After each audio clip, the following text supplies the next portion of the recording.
riding down the Harland Highway. All right, hold tight on the Harland Highway Show. Harland Williams. Oh, yeah. Oh, hell yeah. Here we go. Here we go, everybody. You know where you are. You're not in your kitchen. You're not out in your trailer.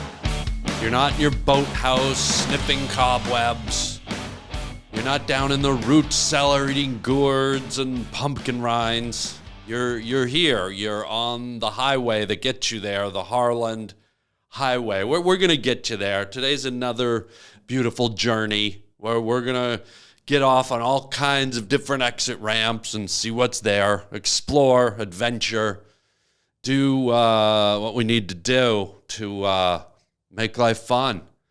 And before we go on that journey, I have to ask you very kindly, if you're watching or if you have watched before, please subscribe. There's a little icon over in the corner, just a little, all you got to do is click it, and please subscribe to the Harland Highway podcast. It means a hell of a lot to me. And, the more we can build this thing, the more we can do. I mean, we could get to a point, really, if we get like 100,000 subscribers, which is where we want to get, we could get to a point where I personally bring Jell-O pudding pops to each of your homes. Like, seriously. Like, not even joking. Like, I would seriously, before every podcast, like, go to each of your homes, sort of like a chocolate Jell-O pudding Santa Claus. And I would just like, ding dong, here's your pudding, gotta run, gotta go do the pod. So subscribe to the show and tell your friends about the show. Why deprive them of the merriment and the mirth? What are you, selfish? Are you greedy? You gotta have all the laughs and all the giggles. No way. We share here on the highway. Get driving and pick up your friends. Carpool is what I'm trying to say. And if you don't like your friends, drive your car right into a pool, and you know what to do. Put the auto lock on, and as it sinks, you swim out and get some new friends. That's what carpool means. Duh. But let's kick it off. So gay pride is a thing now. Everywhere you turn, gay pride. And I thought, how do I celebrate gay pride? How do I get in on pride? And I thought, well, okay, here's what I'll do for pride. I took my little nephew, 8 years old, to the zoo. And we went up to the lion enclosure, which is open, but you look down at the lions. And I picked the kid up, 8 years old, and threw him into the pride. And I yelled, "Happy Pride Day, Elwood." And he couldn't hear me. He was being eaten alive. He was being mauled. As I yelled it, I could hear his femur crunching. So I tried to pride, but, you do what you do. You do what you do with these causes. There's so many causes. I mean, what can we do? There's so many causes. How do we keep track of all the causes? How many children, how many friends, how many people can I throw to the Pride Alliance, for God's sake? I mean, it's ridiculous. But before we dig into the bulk of the show, I got a little beef. I gotta get off my chesty poo. My skull-covered chesty poo. That's right. I got me a skull on my chest today, playa. Can we discuss where is it? Can we discuss these things that sort of dominate our lives, the old credit cards? And no, I'm not holding it still. No, I'm not. What am I, an idiot? I'm not holding, see how I'm flipping it around? I'm not holding it still so you can zoom in on your little computer, on your phone, and grab my number. Yeah, Nice try, identity thieves. No, you're not. It doesn't stop moving. Good luck getting this credit card number, you Sesame Street Count retreads. I wonder if the Count from Sesame Street has a credit card. There's so many numbers on these things. Can you imagine the Count from Sesame Street? Excuse me, sir, can we get your credit card number, please? Why, yes, of course. 379 426 669. Never mind, sir. Right? I mean, you'd put a bullet through that freaky Velcro, blood-sucking, mincemeat gurgling fat boy. I don't know why. How do you dare call a Muppet a fatty? I just called the Count from Sesame Street a fat boy. And I'm kind of glad I did. It feels good. But anyways, these damn things, if the number isn't enough, okay, and the way they make these, have you ever tried to like do something on the phone, or you're ordering something online and it's like, please enter your credit card number, and you're okay, and you pick it up, and the way they printed the numbers, like you have to have the exact perfect beam of light coming through the window or from your light source. It's like you got it. Wait, what? I can't see it. I'm trying to reflect is there a solar eclipse today? Can we get a solar eclipse so I can read my goddamn credit card? I mean, you can't. It's just. Ugh. Anyways, but that's not my real beef with these suckers. And again, I'm moving it around. Identity thieves. I'm almost kind of cock teasing the identity thieves right now. You want this, do you? Oh yeah, come and get it. Come and get it, baby. Yeah. Oh, you want my credit card info? Yeah. Yeah. Oh yeah, there it is. All you got to yeah, a little cock teaser. Dirty little credit card cock teaser. Oh yeah. Just flap it in my face, baby. Yeah, what was that, a 7 I just saw? Oh, wait, hold on. Was that a 2? I don't know. Was it a cock teaser? And for those of you listening to the podcast right now, I'm flapping my credit card all around. It looks like a butterfly that's been sucking Australian beer behind an all-male steam bath.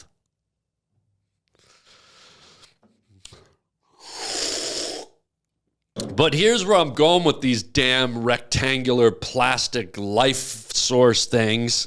Can I go to a Chipotle?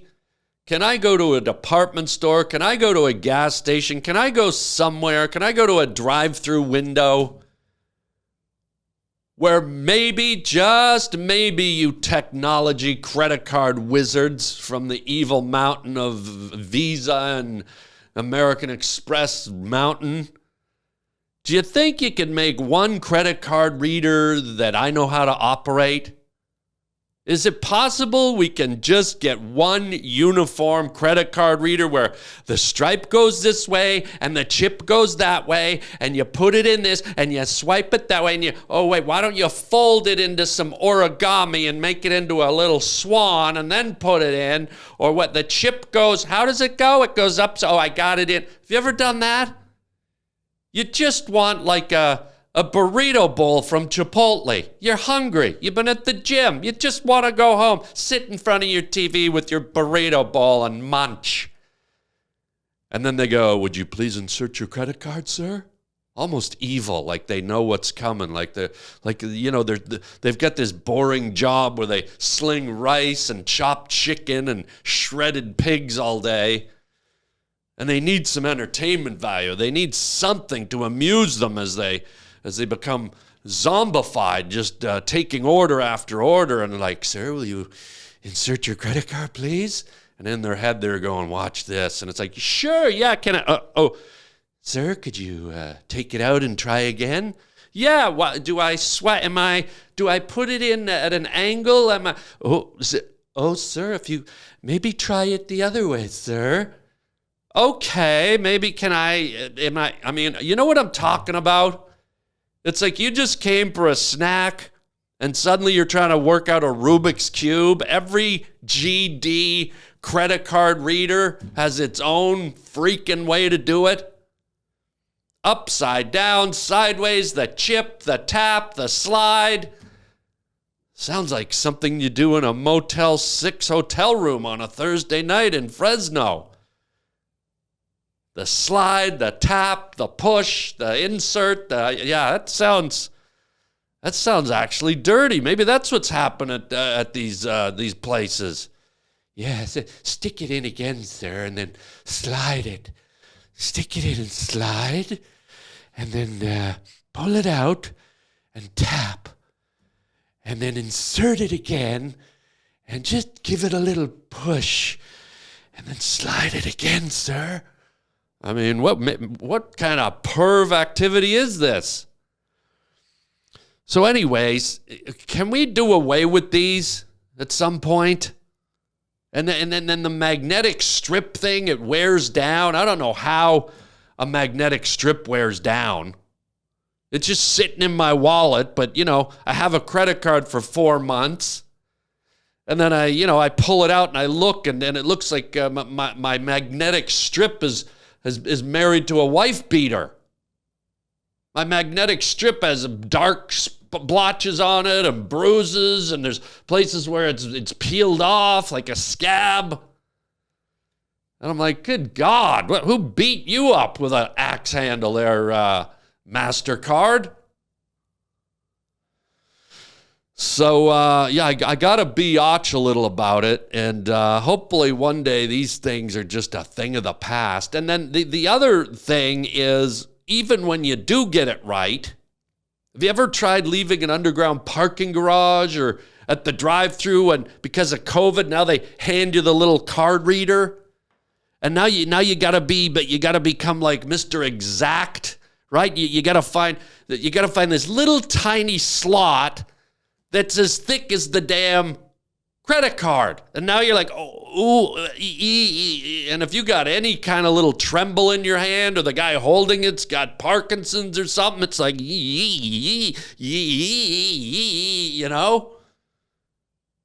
It's like some kind of game. It takes you an hour. You get it halfway in, and then nope. And then sometimes these things go in so deep, you got them in there, and then you're like, please remove your card. You're like, I can't really, can I just get a little ding? I just got a little hair of the tip. And good luck if you're a girl with the long nails. I mean, if you got the long grizzly bear nails, and by the way, why do you have those? Shouldn't you just be up in Alaska swinging for salmon in a bubbling brook somewhere? Just these nails, man. Get up and start slashing. Stand on a rock in the middle of the river and wait till they jump up and slap a salmon out of the air. But good luck getting your credit card out of a credit card reader when you got the girly nails, man. I mean, you might as well grow Freddy Krueger fingers and just slash that credit card machine up, because that's the only way you're getting that little piece of French toast out. So there you go. I had to get that off my chest. It's been pissing me off. And so there you go. But now I want to turn to something that involves our health. And it's life is so precarious. Life I say is like a tightrope walk, Any day it can take a turn for the better or the worse. Any day you can fall off the tightrope wire, or any day you can just be wobbling, barely holding on to the tightrope. And it's such a balancing act. And I don't know why, at this late point in my life, like about a week ago, I thought, you know what? I'm going to start smoking. Screw it. I know you're not supposed to. It'll kill you dead. It'll give you cancer. And I've made it this far in life. Why would I start smoking? I was like, you know what? I'm bored. I was laying in bed. I said, I'm going to start smoking. So here I am the other night. I'm laying in bed. It's late. And I bought the pack of Camels. I got the Camels or Marlboros or whatever the hell they were, sitting on my nightstand. And I don't know why I did that all sexy, if that was even sexy. For some reason, I just went, nightstand. But anyway, so I'm laying in bed. It's late. It's like 1 a.m. And I'm having one of these nights where I can't get to sleep. And maybe that was it. You know, I live in this apartment. It's like 40 stories high. And I'm laying in bed, and I thought, screw it. I'm going to smoke, but I don't want to do it in the apartment. I don't want that smoke reek coming around, you know? So what I do is I take the elevator all the way up, and then I take the little stairway up to the roof. There's always that little extra stairway, and then you open that lead fire door. Like as if, you know, Hiroshima's going to happen again. They always put this giant lead fire door at the very top. And so I pushed that thing open. You know, I kick it open with my, I'm wearing my Birkenstock sandals, the ones I bought at Lilith Fair when I used to go on a yearly basis. And I go out there, and I'm standing on the roof, and the full moon's out, and can see a few stars in the sky. It's the city, so it's hard to read the stars because of the ambient light everywhere.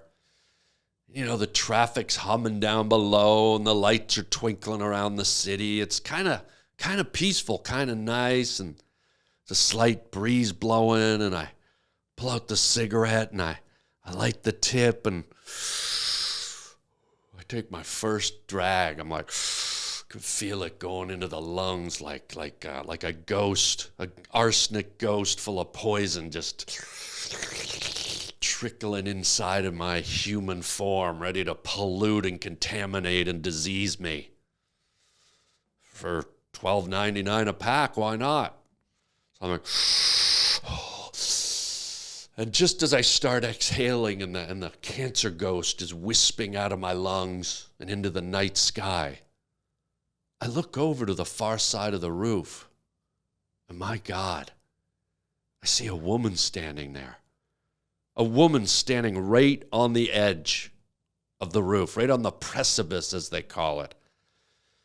And she's just wearing this kind of sheer flowing night robe that's open, and the wind's blowing it, just flapping in the breeze. All you can hear is...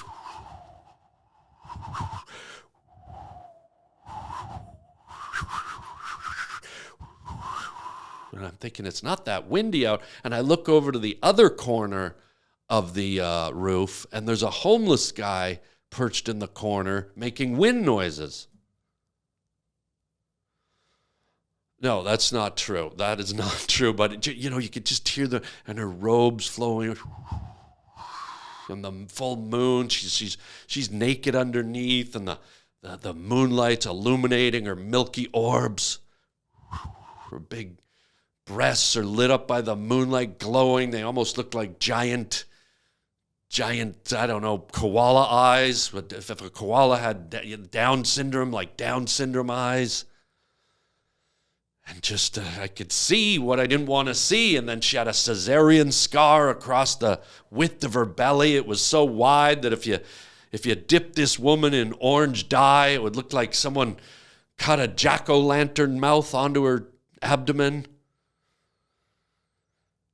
And I looked at her, I stared at her. She was almost like a ghost. And I'm like holding this cigarette, the end of it, the orange ambers burning into the night sky. And I thought, my God, she's at the end of her rope. She's here to end it. And I recognized the situation immediately, and I approached very delicately. I inched my way forward, and as I got closer, I could see this empty, desolate, faraway look in her eyes. Just these hollow, ghostly eyes staring out into eternity, seeing everything at once but seeing nothing at all at the same time. And I felt for her. I could feel it was palpable, the loneliness and the lostness of this poor soul standing at the edge of her mortality. And I said to her, I said, "Ma'am, are you okay? Are you going to jump?" And she just turned very slowly and looked at me, and her eyes a million miles away, and she said, "Yeah, there's nothing left for me here anymore." And it just hit my heart. It was like, wow, what do I do? And so I asked her, I said, isn't there anyone that you can reach out to? Is there anyone that loves you that can come? And in her empty whisper of a voice, she said, yes. I called my daughter. She's the only thing on this whole earth that I love. I called my daughter to come, but I'm afraid it's too late. And again, my heart was just like, holy God. And I thought, what do? I can't lunge and grab this woman. She'll jump. And I thought, I'm not trained to handle this type of psychological moment. It's too big. It's life and death. And here I am somehow in the middle of it. And as I looked to the sky, I was like, what do I do? And then almost as if by divine intervention, I don't know if you believe in God, the Holy Savior, Lamb, Holy Lord of the Ghost, Savior Jesus, Lamb, burning bush of the Lamb, Lord God, Savior Jesus, Christ child, the Holy Lamb. But all of a sudden, a sign came, something appeared, something manifested out of nowhere that none of us saw coming. This little mouse.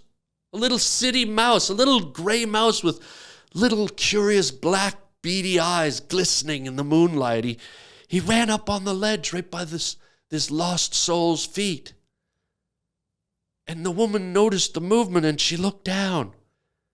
And here was this little cute mouse just staring up at her with all the wonderment and innocence of the world in its eyes. And I think she recognized that. She recognized another life form that was unaffected from the waves of the world, the evil and the weight and the pressure and the stress of the turning, churning world that we live in. Here was this little hairy, soft mammal that knew nothing of the ways of man.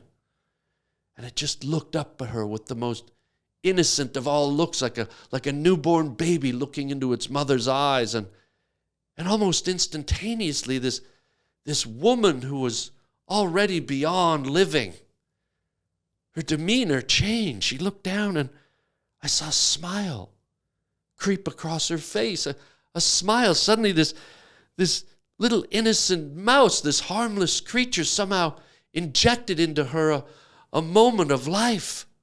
Maybe even a moment to live. And she reached down with her trembling hand, and the mouse of all things jumped onto her hand and ran up her arm and onto her shoulder. And this woman started to giggle. I guess maybe the feel of the mouse on her skin or through her robe.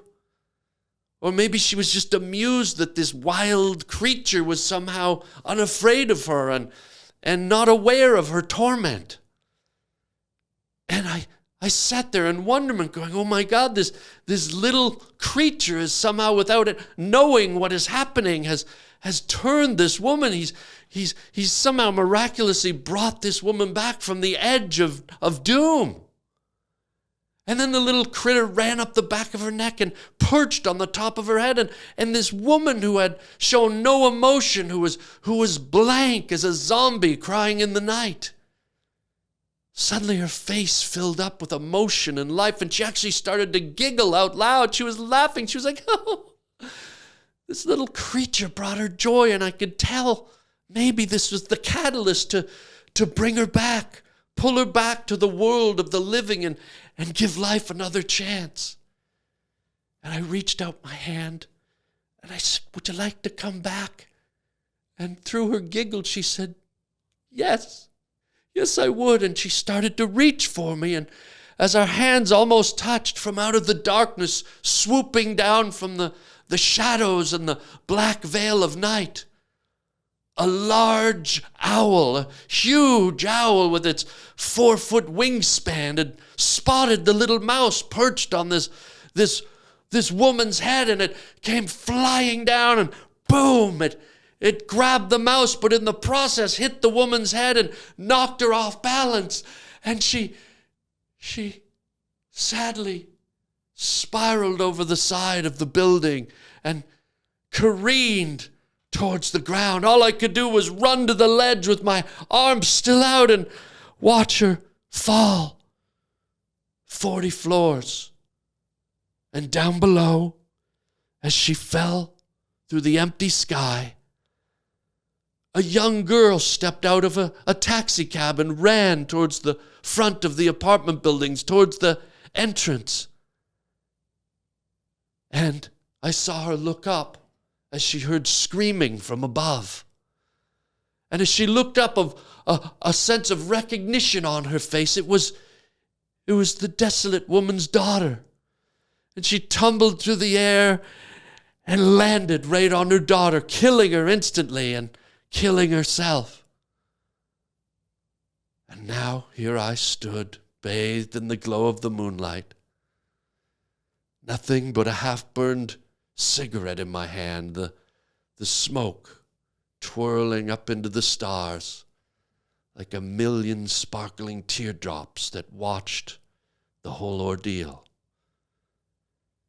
And as I saw the blood slowly start to seep out onto the sidewalk, the tangled bodies of a deceased mother and daughter far below, I realized in that moment just how precious life was. And I looked at my first cigarette, burnt halfway through, and I thought to myself, life is too precious. I don't want to die. I don't want to cut my life short. So I took that burning cigarette and I put it out. I twisted it out right on that little mouse's face, just to hear it shriek in the night, to hear it shriek and scream as the burning ember sizzled into its face. I'm kidding, ladies and gentlemen. Can we have a little drama here for you? Does my podcast always have to be ha ha ha, full of laughs? I can't tell a little dramatic story for you? I mean, whoa, players, like lighten the F up, okay? Get on your taco, okay? Get on your life-size taco and dial it down a bit, Nacho, okay?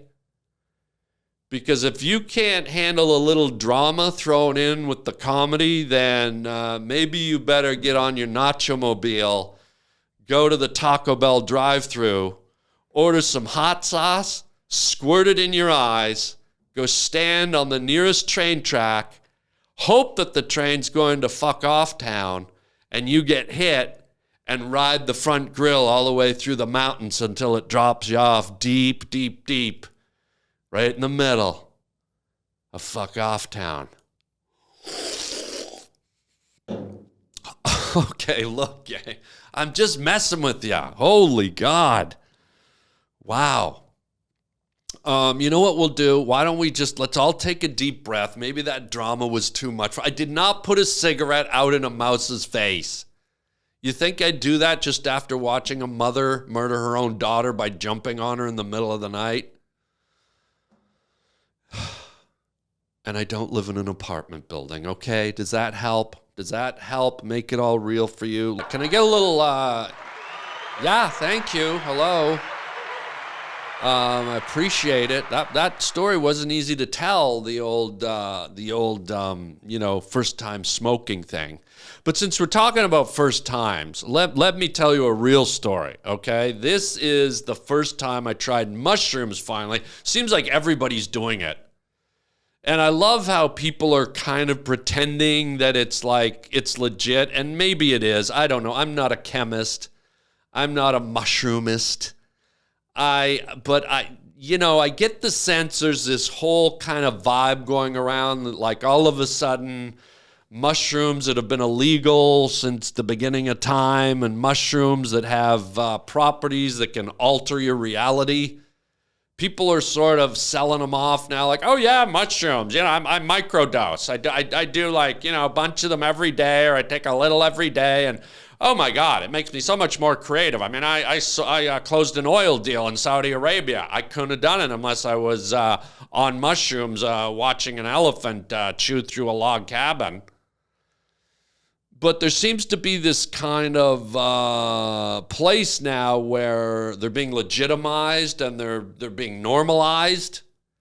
And almost to the point where they're saying, hey, they're almost treating it like a pharmaceutical, where they're saying, you might function a lot better if you were taking politicilicides or whatever I don't know the technical term, politicides or politicilicides or magic mushrooms.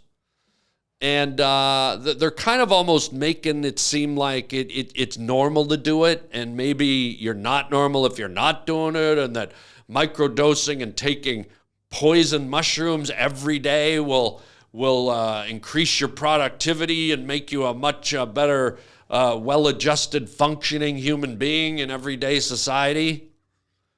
Hey, maybe. What do I know? I'm not God. I'm not the Holy Lamb, the Holy Savior, whatever I told you earlier. Maybe they do for all I know, but I don't know. I always find it a bit suspicious when everyone starts to market drugs as being the way to go. And then don't we, like, on the other end of that, always hear the other story where it's always these people that are like, oh my God, I was smoking pot for 20 years and I was doing mushrooms for 20 years and holy God, I thought I was being creative. I thought I was, working at my best capacity. And as soon as I got off them, oh my God, everything became so clear, and now I'm doing my best work. I can't believe I wasted all those years, right? Don't you always hear these testimonials where it's before they get on these drugs, it's like, oh my God, I just can't seem to get motivated. I've got writer's block. I can't get creative. Wait, let me do drugs. And then, 15, 20 years later, oh my God, I wish I'd gotten off these things sooner. I don't know. Maybe for some people it works. Maybe for others it doesn't. Maybe there's a middle ground. Who am I to say? But I am going to touch on the topic. I am going to press the buttons. I am going to make you think. I am going to make you look in the mirror and go, holy shit, I wish I looked like Cindy Crawford. But after all that, after admonishing you about drugs and lecturing you and preaching to you and getting up on my soapbox and just like cramming my opinions down your fat, greasy pie hole, after all that, yours truly tried mushrooms for the first time. And it's not hard. That's the thing, they're all packaged up. They come in the nice little, they've got them all packaged for you.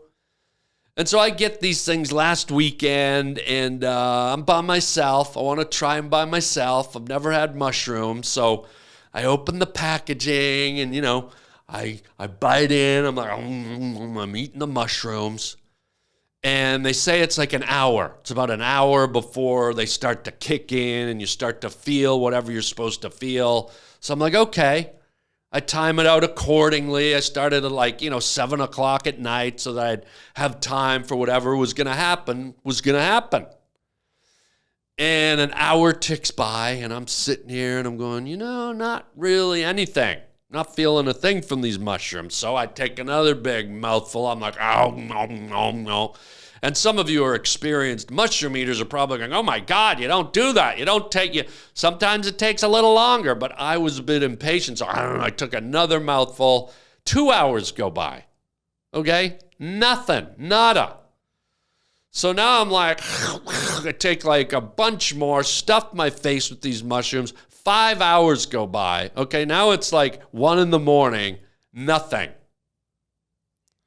So I'm like, screw it. I call my buddy. I have a buddy who's, let's just say he's a druggy guy. He's been doing the drugs a long time. He's schooled in the world of drugs. So I call up my buddy Dan, and I go, Dan, what the hell is going on, man? I know you've taken mushrooms. I've been eating them all night. I don't feel a thing, man. And so Dan right away, he puts the question hat on. He goes, well, first of all, where did you get them? And I go, okay, Whole Foods. And he goes, what? I said, I got the mushrooms at Whole Foods, portobello mushrooms. And he goes, portobello, what are you? I said, yeah, they're really big and they're tasty. I kind of liked it. When I went to Whole Foods, I asked the guy there about mushrooms, and he said they were the best. And And he goes, dude, no. What you want is the poison mushrooms, bro. It's the poison. It's the poison in mushrooms that get you high. It's the poison that creates the high. When the poison gets in your blood, it creates the illusions and the stimuli. He says, you've got to get wild mushrooms, dude, not store-bought. And I'm like, oh, great. So now it's 2 a.m.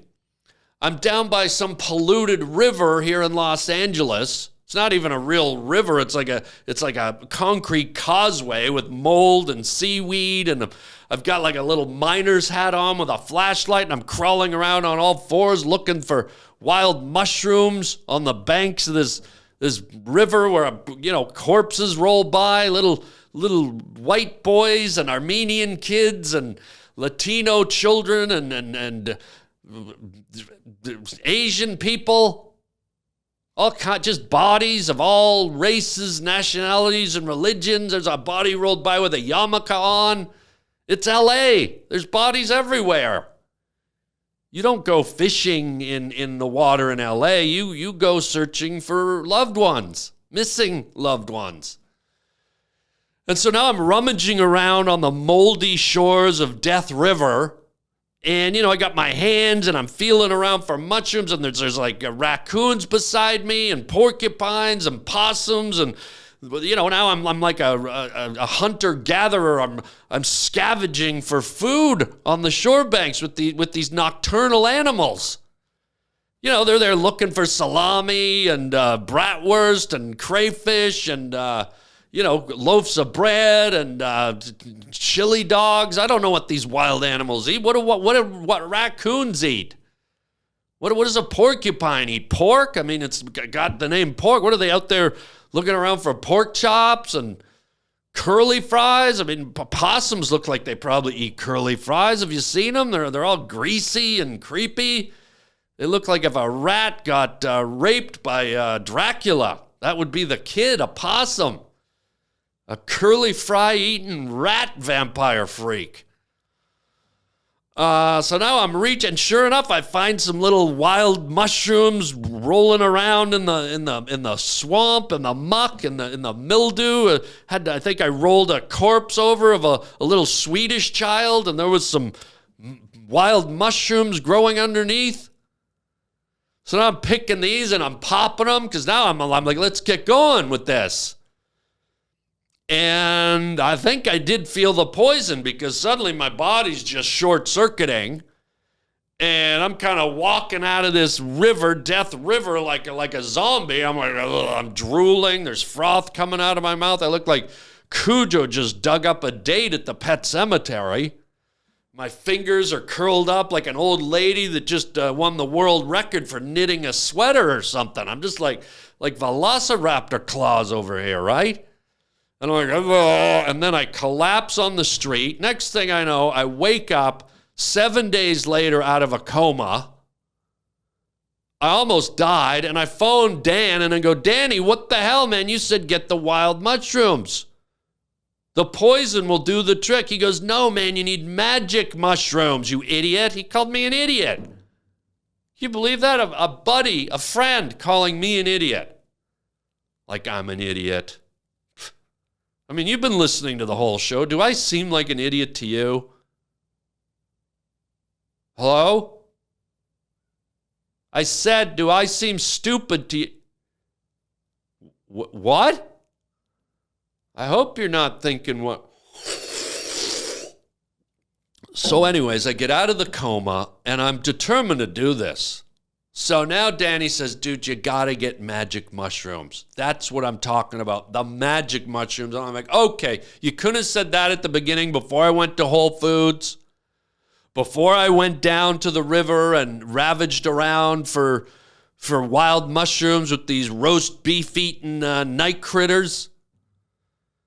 So I'm like, got it, magic mushrooms. Anything else? He goes, no, magic mushrooms, brah. And I go, great, I'm in the entertainment industry, okay? I have a few connections to high-level celebs here and there. I know people. And so through a friend of a friend of a friend of a friend of a friend of a friend of a friend of a friend of a friend of a friend of a friend of a friend, of a friend of that guy's friend, I was able to track down David Copperfield's address in Las Vegas. You know David Copperfield. There's no one more magic than David Copperfield, right? So I'm like, great. Let's get to Copperfield's pad and get some of these magic mushrooms because he's the magic man, right? So I take the first flight out of Burbank Airport. I fly first class on Southwest Airlines all the way to Vegas. It's only about a half-hour flight, and I'm sitting up there in first class on Southwest in the first class section of Southwest. And we land, and I get to Copperfield's place, and I'm not having it. Like, this guy's giving me some magic. So I go to his house, I ding the doorbell, and the door opens, and there he is, David Copperfield with his 1970s hair. Looks like he's the lead singer for Air Supply or REO Speedwagon, or maybe the two of those lead singers got together, had love in one of the showrooms at IKEA on one of those dirty Swedish wooden beds. And even though men can't have babies, these two freaks did. And David Copperfield is their bastard IKEA, REO Speedwagon, Air Supply bastard child. And again, this story is real, not like the smoking one. So I'm standing there, and Copperfield's looking at me bewildered. He's like, who the hell are you? What do you want? And I go, David Copperfield, right? And he's standing there in his white bathrobe with a big gold C on it. And I go, okay, C, yeah, you look like a cunt. And when I say cunt, I'm saying it in the British sense, where if you go to the UK or Britain, cunt is like the same way we use the word asshole. We'll go, oh, that guy's an asshole over there. That's a fucking cunt, nee. Look at that fucking cunt over there. So don't get all like vagina warped out of shape on me, because I'm not using it in the vagina sense. I'm using it in the British fucking cunt sense, all right? So I hope you can differentiate a big, pink, healthy vagina with the use of the word cunt as an everyday kind of slang or swear word used in everyday vernacular or vocabulary over in the United Kingdom. Not in the United but over there in the United Kingdom. They like the word cunt. So I'm like, hey, David, yeah, cunt. And he goes, what the hell are you doing here? Who are you? I said, I'm here for the magic, bro. Give me some magic mushrooms. I'm not leaving till I get the magic. And poof, like I was at one of his Las Vegas showrooms, poof, suddenly there's a burst of white smoke. And I'm like, ooh, ah. And like I was at a magic show suddenly. Like Copperfield knew his role in this, and he went right in. He was supposed to get me magic mushrooms, but it's like he's wired. When he hears the word magic, it's just an involuntary combustible reaction, just poof, and now there's white smoke, and I'm standing there, ooh, and then the smoke clears, and sitting there, Copperfield's gone. I don't know where he is. I don't know if he went to Magic Land. I don't know if he's at the lead singer of Heart's house, like doing it doggy style with the lead singer of Heart. But sitting there as the smoke dissipates is a full-grown white Siberian tiger. Just what you want to see when you're in Vegas, and just what you'd expect a magician like Air Supply Hair Copperfield to have, right? And so here I am, face to face with this thing. It's staring at me with these big, beautiful blue eyes, and I can hear its tummy rumbling. And faster than a raccoon pulling a Swanson's, meatloaf microwave dinner out of the LA Corpse River, this thing's on me, fangs in my neck, crunch, everything goes to black. So now I wake up in the hospital again out of a coma, like, I think this one was a 5-monther. And again, like near-death experience. So I'm just going to say, and, at the beginning of this segment, I talked about how people are justifying the use of drugs recreationally and almost now as a form of functionality. But I'm here to say, as a survivor of 2 comas induced by these so-called magic mushrooms, one from the Poison Death River experience and one from one of the world's largest carnivore predators, apex predators, almost severing my spine with its vice-like jaws and 7-inch canine fangs. Drugs will get you killed. Okay? Drugs are dangerous. And I'm going to say it because I lived through it twice. Drugs will get you killed. So you do what you want to do, players. You know, you rock and roll. You keep rocking and rolling right down Mushroom Boulevard or Molly Avenue or LSD Crescent. You want to be up there on marijuana cul-de-sac, tooting your Lily Tomlin tonsillitis, titmouse, Tinkerbell Twizzlers? Have at it. I'm done. How many times do I need to go into a coma to know that drugs ain't the way to go? So if you can learn something from what I did, then learn it. Learn it and burn it and Sonny and share it. And I don't even know what that meant, but pray to the Lord, thank the Lord that I made it through. And again, a real story. The smoking one, yes. I embellished it. I made it up. That was kind of for your entertainment value. And I know that one was a hard one. That one was dramatic. That one had you on the edge of your seats, and you felt for this poor woman who fell and landed on her daughter.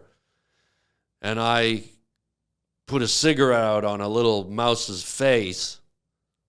But it was all made up, whereas this magic mushroom story, totally real. And if you want to contact the hospital and get my medical records to verify, please be my guest, nosy. Yeah, just go online, look up Our Lady of Bullshit Memorial Hospital. That was for the first coma. And then the second hospital was, Dear Mother of Mary, I'm fucking you over with the biggest load of bullshit you've ever seen on the back of a John Deere tractor, Our Holy Saint Hospital of the Tender Lords in Manhattan, in the Bronx, in Yonkers. On Staten Island is where I meant to say. Out Rhode Island, Ithaca. It's up in Ithaca by the Finger Lakes. You'll find it. But I've been talking, I just realized I've been throwing the word Lord around a lot. We've been, like you say, so praise the Lord that I wasn't hurt. And I think maybe we should end on something that's a little holy, maybe.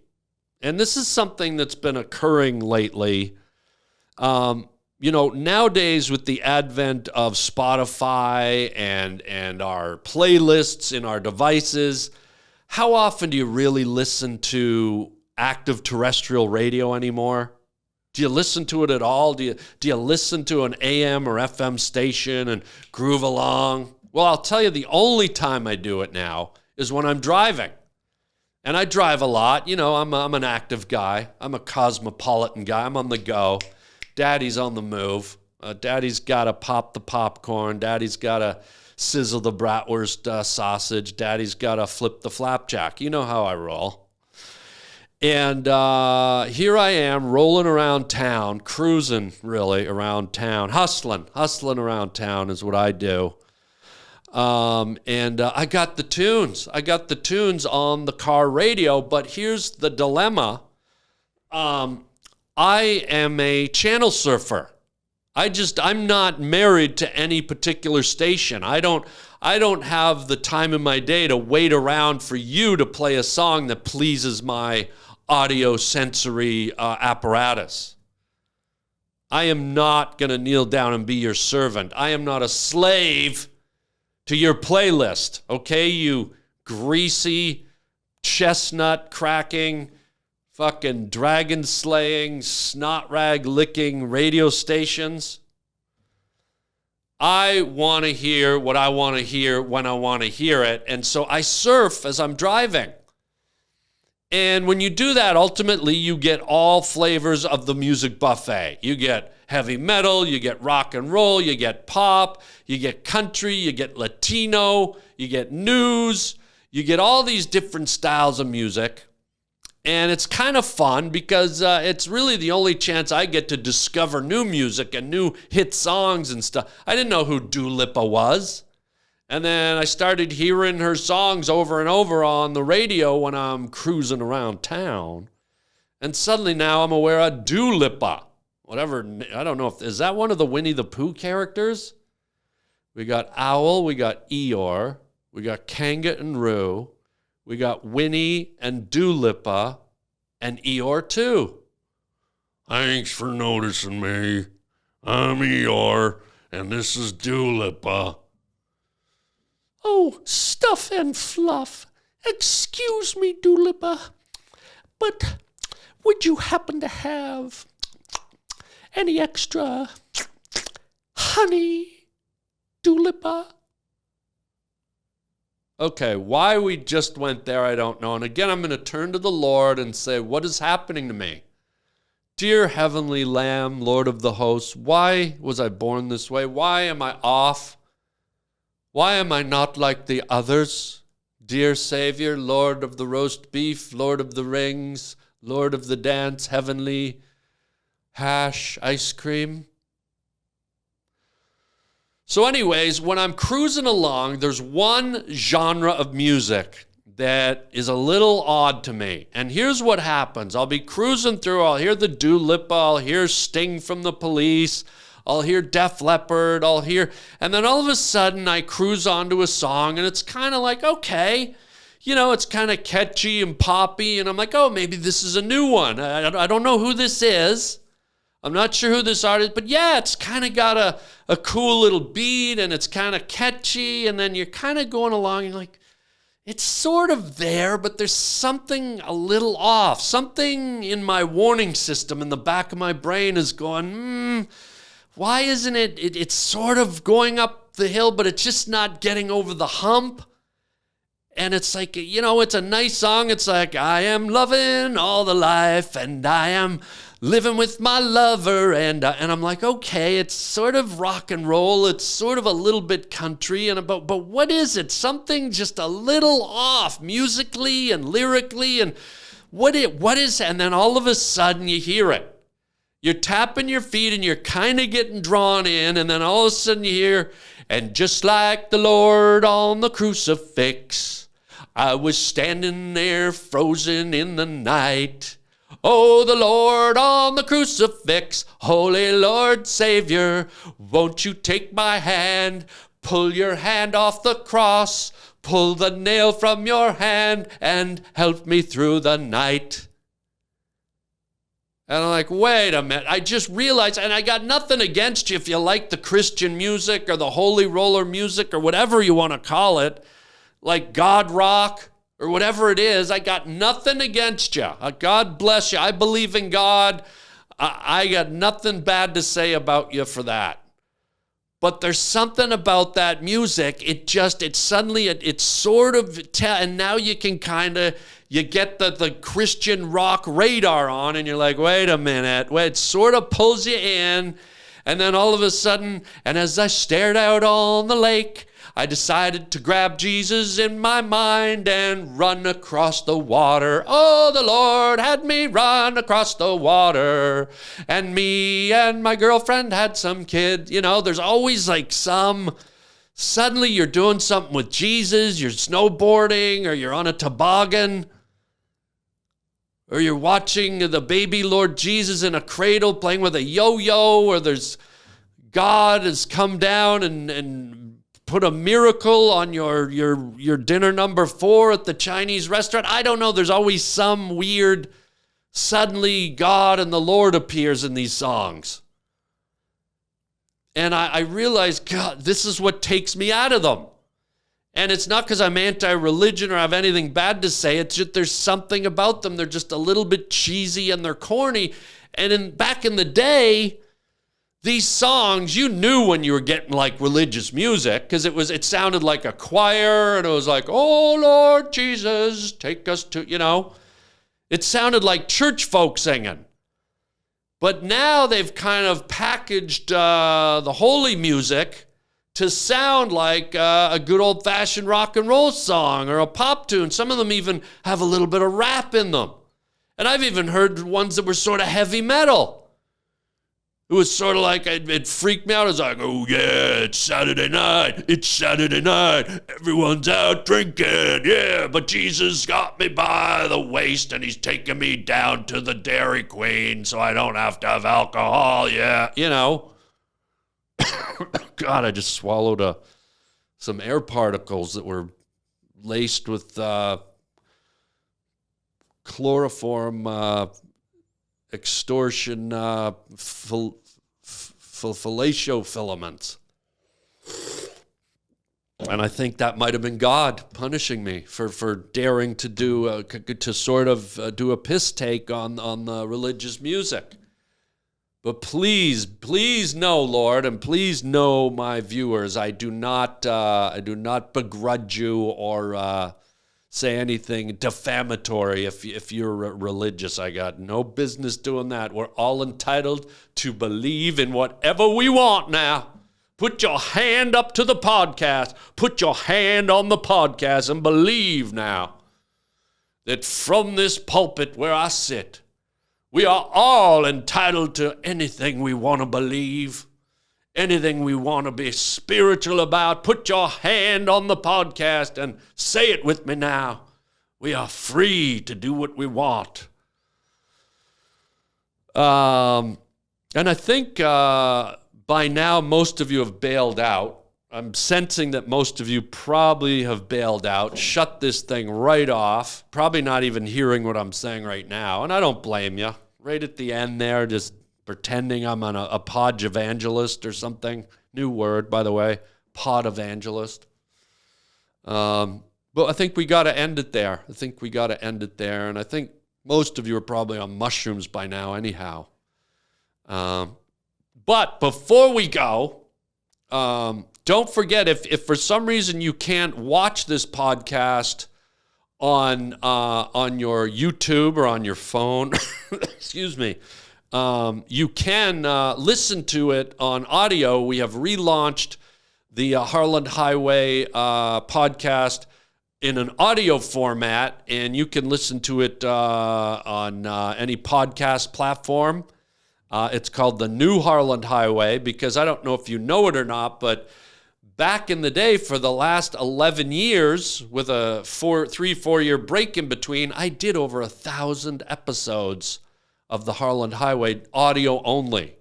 So this whole visual format is all new. But if you want to hear these and you don't have time to sit at your desk or look into your phone and you just want to hear the fantastic content that I'm delivering, yeah, I don't think you're going to go to any other podcast and get a smoking story and throwing your nephew to the Pride of Lions story or a magic mushroom story or a credit card story. Are you going to really get that anywhere else? I don't think so. In fact, I know so. Put your hand on the podcast in the name of the sweet holy lamb of podcast.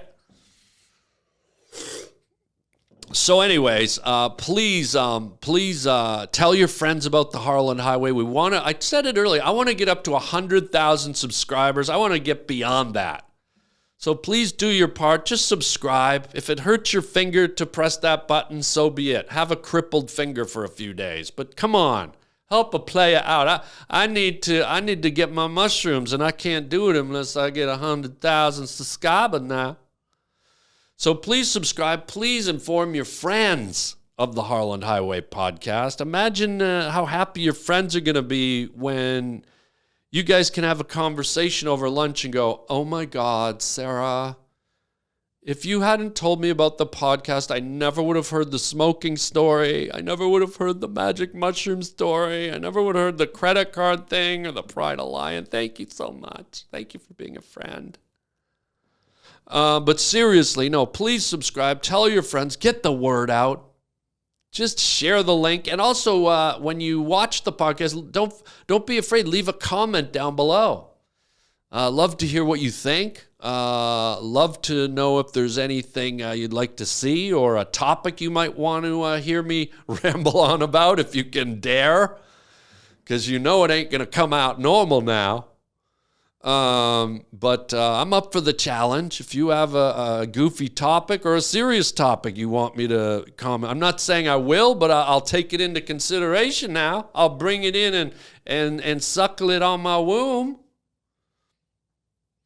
And what else? Bonus material. If you're enjoying this, I also do some carryover stuff. My old podcast, I used to do a lot of theater of the mind characters. I had a whole library of characters that I did voices for, probably 10 or 15 different characters. And now you can hear those exclusively on my Patreon account. Patreon is a digital platform where you can pay a monthly fee, a small monthly fee, and get all kinds of bonus material, videos. And by the way, if you're on Patreon, guess what? We just started this. You get these podcasts like between 4 to 5 days earlier than everyone else. So if you're just one of those people that's jonesing to get more of me and get me ahead of everyone else, if you join Patreon, you get the visual video version of the Harland Highway days before everyone else. So it's $5 a month, or if you're feeling generous, you can do 10 or 25, whatever you want. Go to Patreon, just go on to Google, type in Harland Williams Patreon page, and it'll take you there, and just try it. If you don't like it, get off. If you like it, stay on. Everything helps, and we appreciate it. Also, if you enjoyed the t-shirts and you want to pick one up, an original or a print, just go to harbling.com. And you can pick up your stuff there. I can't tell you how happy it makes me to have you here. It really does make me appreciative. We live in a new digital age, and, I've sort of decided to take a turn with my career and kind of go after this kind of digital era that we're in, and it's really enjoyable and it's fun, and I really couldn't do it unless you guys were the other half of the equation. So a heartfelt thank you. Hope you can share with your friends. And until next time, everybody, stay off the drugs.